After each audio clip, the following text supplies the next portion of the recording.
Hey guys, इस video पे आज हम लियोविल्स थ्योरम का प्रूफ देखने वाले। ये आपका एक और इम्पॉर्टेंट थ्योरम है कॉम्प्लेक्स इंटीग्रेशन के अंदर। इससे पहले हमने बहुत सारी इंपॉर्टेंट थ्योरम्स कर रखी है। बाकी वीडियोस का प्लेलिस्ट का लिंक आपको नीचे मिल जाएगा, वहाँ से आप बाकी वीडियोस जो इंपॉर्टेंट क्वेश्चंस है थ्योरम्स है वो आप देख सकते हो। और कॉम्प्लेक्स एनालिसिस का जो प्रीवियस ईयर का पेपर है उसका लिंक मैं आपको टेलीग्राम पर दे दूँगा, वहाँ से आप डाउनलोड कर सकते हो पेपर को PDF। उसका लिंक भी आपको नीचे मिल जाएगा टेलीग्राम का। तो 2018 का, 19 का और 21 का पेपर वो मैं आपको प्रोवाइड कर दूंगा, वहाँ से जाके आप डाउनलोड कर सकते हो। ठीक है, अभी जो क्वेश्चन है आपका लियोविल्स थ्योरम का, ये प्रीवियस में बहुत बार आया है और इंपॉर्टेंट है। और ये क्वेश्चन आपको कुछ इस तरीके से आ सकता है कि स्टेट एंड प्रूफ लियोविल्स थ्योरम करके। अब क्वेश्चन जब आपके थ्योरम से बन रहे तो क्वेश्चन कुछ आपके ऐसे बनेंगे कि जैसे आपका टेलर्स थ्योरम का क्वेश्चन है कि आपको यहाँ पर प्रूफ करना है और स्टेटमेंट लिखना है, तो क्वेश्चन आपका ऐसे बनेगा कि state and prove Taylor's theorem या state and prove Cauchy's integral formula. तो इस तरीके से क्वेश्चन आपके बनेंगे। तो आपको डायरेक्टली प्रूफ नहीं करना, पहले आपको स्टेटमेंट लिखना है। ठीक है, अगर आपका कहीं क्वेश्चन पे लिखा गया है कि आपको, जैसे आपका टेलर्स थ्योरम है उसमें आपको ये लिखा है कि स्टेटमेंट नहीं लिखा है, उसमें सीधा बोला कि प्रूफ टेलर्स थ्योरम, इस तरीके से क्वेश्चन आ रखा, तो आपको पहले स्टेटमेंट लिखना है अच्छे से और क्या प्रूफ करना है वो आपको लिखना है। उसके बाद आप यहाँ पर प्रूफ करोगे कि सपोज लेट ये सब मान के। ठीक है, मेरा मतलब क्या है कि मतलब आपको स्टेटमेंट लिखना है, स्टेटमेंट लिखने के बाद आपको यहाँ पर प्रूफ में जाना है।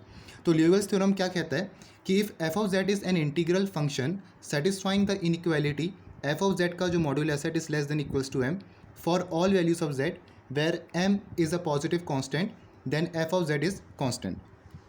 अगर एफ ऑफ जेड आपके पास कोई इंटीग्रल फंक्शन है जो सेटिस्फाई कर रहा है इस इनइक्वालिटी को, वेर एफ ऑफ जेड का जो मॉड्यूलस है it is less than equals to M for all values of Z, हर एक वैल्यूज़ जेड के लिए जहाँ पर एम आपका पॉजिटिव कॉन्स्टेंट है, तो हमें यहाँ पर ये प्रूफ करना है कि जो आपका एफ ऑफ जेड है वो भी आपका क्या है, कॉन्स्टेंट है। ठीक है, तो कैसे यहाँ पर प्रूफ करेंगे, हम यहाँ पर कंसिडर कर रहे हैं एक सर्कल हमारे पास यहाँ पर है।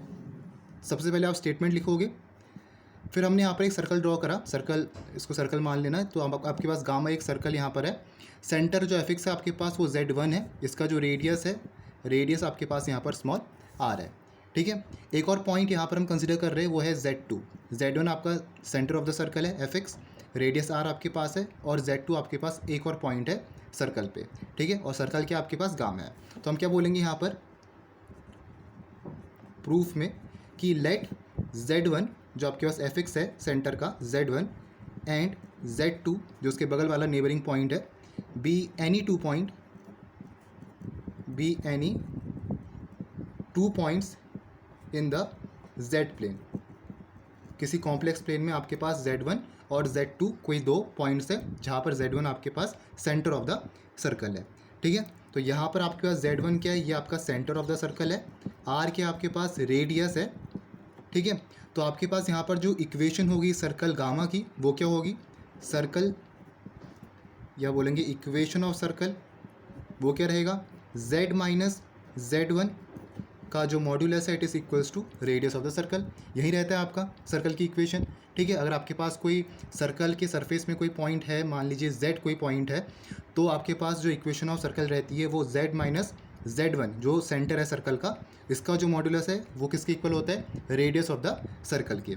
ठीक है, अब क्या है यहाँ पर, ये जो आपके पास R है ये हम R क्या करेंगे, लार्जर लेंगे, इस R का जो लेंथ होगी वो ज़्यादा होगी, सच दैट कि जो Z2 है, ये Z2 है ये आपके इस लैम्डा के अंदर ही यहाँ पर लाई करे। तो उसके लिए हम यहाँ पर जो R की वैल्यू है वो यहाँ पर हम ज़्यादा लेंगे। तो यहाँ पर हम लिखेंगे कि जो आपका रेडियस है R is larger so that कि जो आपका Z2 पॉइंट है, नेबरिंग पॉइंट, ये आपका लाई करेगा इनसाइड सर्कल गामा। ठीक है, तो अगर आपका ये जो R है ये हमने लार्जर लिया है तो ये आपका जो Z2 है ये आपका इसी सर्कल के अंदर लाई करेगा।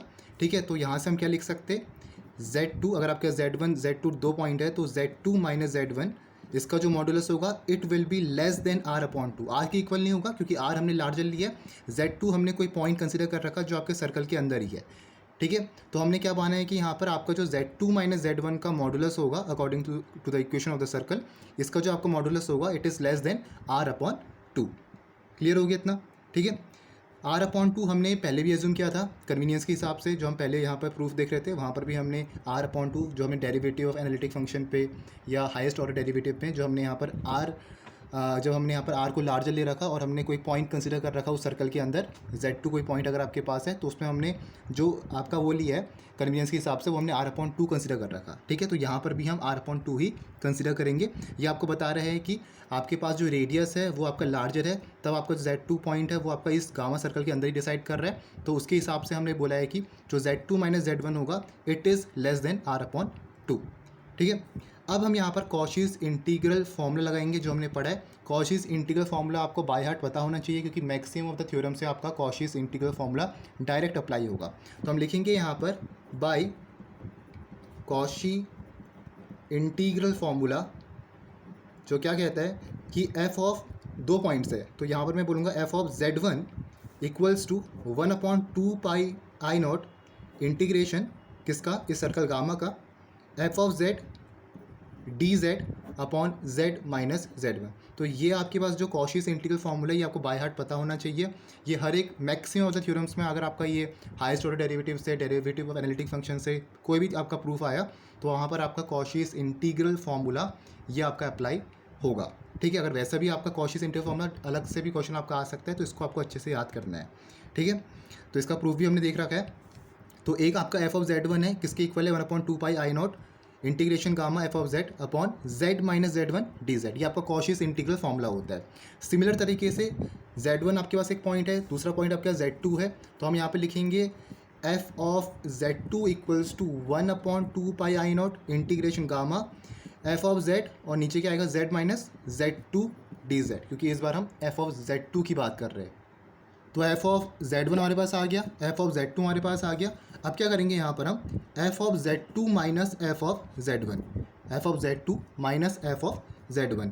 ठीक है, तो क्या मिलेगा हमें, दोनों पे 1/2 पाई आयोटा है, तो 1/2 पाई आयोटा इंटीग्रेशन किसका, सर्कल का जो आपके पास गामा है, f ऑफ z, और यहाँ पर आएगा 1 अपॉन, पहले आपका f ऑफ Z2 है तो z minus Z2 minus 1/z minus Z1 और dz, और f ऑफ z आपका कॉमन आ गया।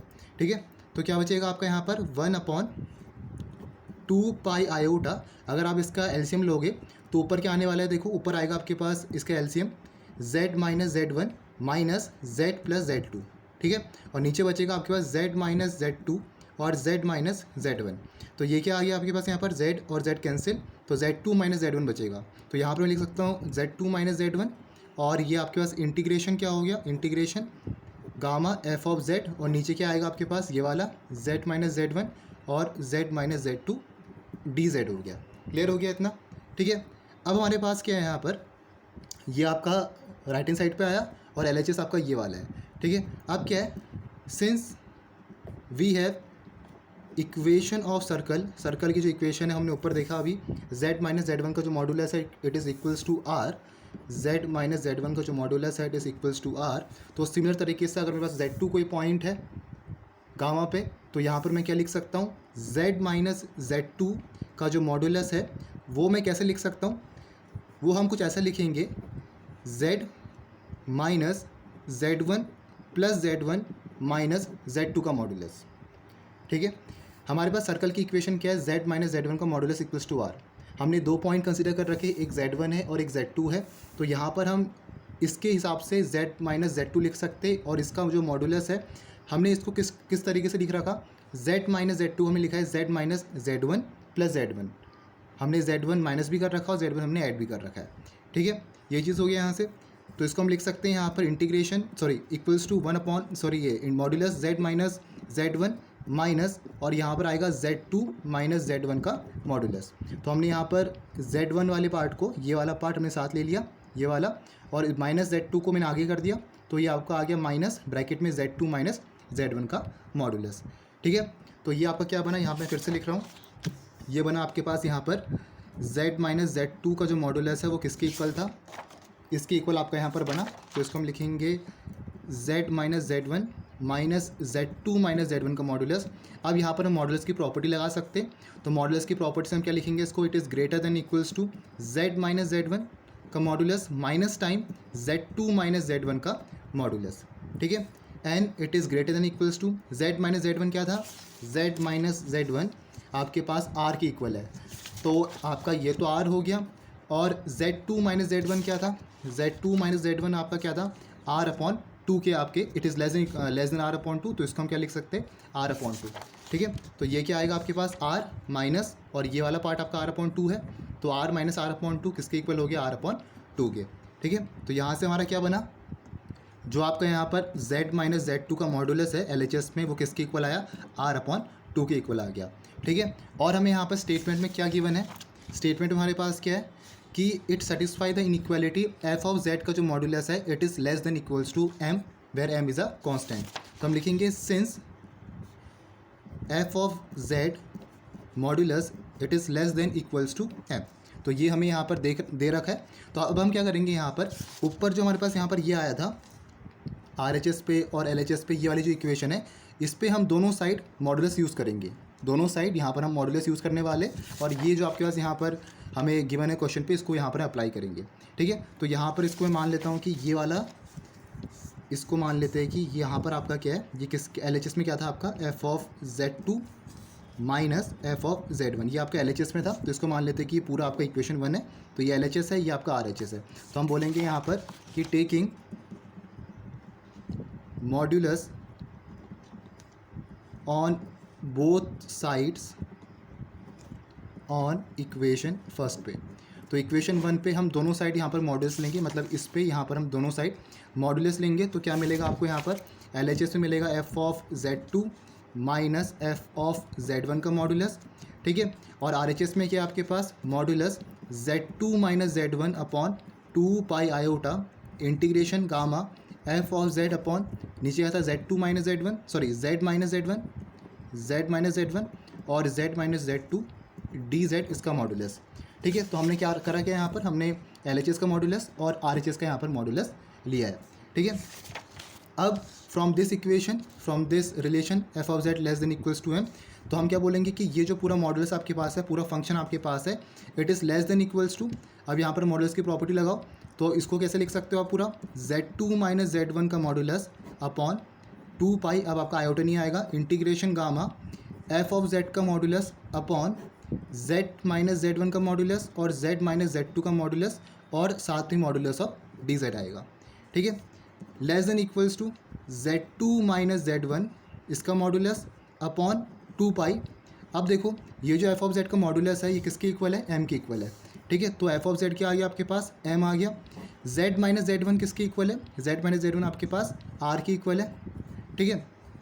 और Z माइनस Z2 किसके इक्वल है, Z माइनस Z2 आपके पास ऊपर हमने यहाँ पर निकाला है, Z माइनस Z2 आपका R/2 के इक्वल है, और ये भी आपका Z माइनस Z2 है जो आपका R/2 के इक्वल है, ठीक है। तो Z माइनस Z1 आपका रेडियस के इक्वल है, Z माइनस Z2 आपका R/2 के इक्वल है, इंटीग्रेशन, और ये आपका dz का मॉडुलस ये हो गया, ठीक है। तो क्या मिलेगा आपको, less than equals to Z2 minus Z1 का मॉडुलस अपॉन 2 पाई, और ऊपर आएगा आपका 2m, नीचे बनेगा आपका यहाँ पर r², और इसकी वैल्यू क्या होगी आपके पास, 2 पाई r होती है, ठीक है। आपका पैरामीटर होगा पूरा सर्कल का।